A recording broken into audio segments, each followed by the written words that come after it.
Before the pandemic, very few organizations had people working 100% of the time from home.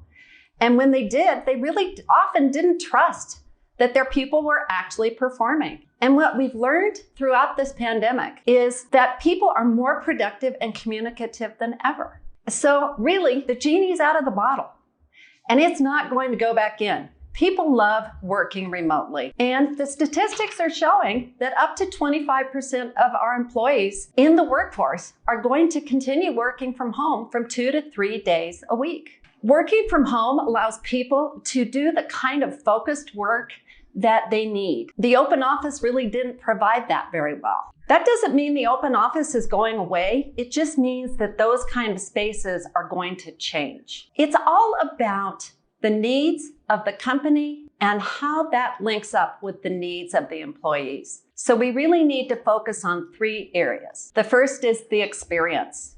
This is the social spaces. This is how people actually get to interact casually in the environment. These need to be really warm and inviting, really more of a home-like environment, because what we've really been missing is those water cooler moments. The second is engagement. This is about the collaboration. This is about the kind of environment that allows people to come together to solve problems and solve them rapidly. And the last area of focus is on education. This is the coaching and the mentoring. The youngest members of our workforce are the ones who've really suffered the most during the pandemic. Working remotely has really not allowed them to collaborate and learn from their colleagues, their managers, and their mentors. Education spaces will range from one-on-one rooms to large spaces for group learning. Both of these kinds of spaces will need to be larger than what we were used to before. We know that we still have to be thinking about social distancing in the future. Business success relies on rapid problem solving and innovation, and that really speaks to collaboration spaces.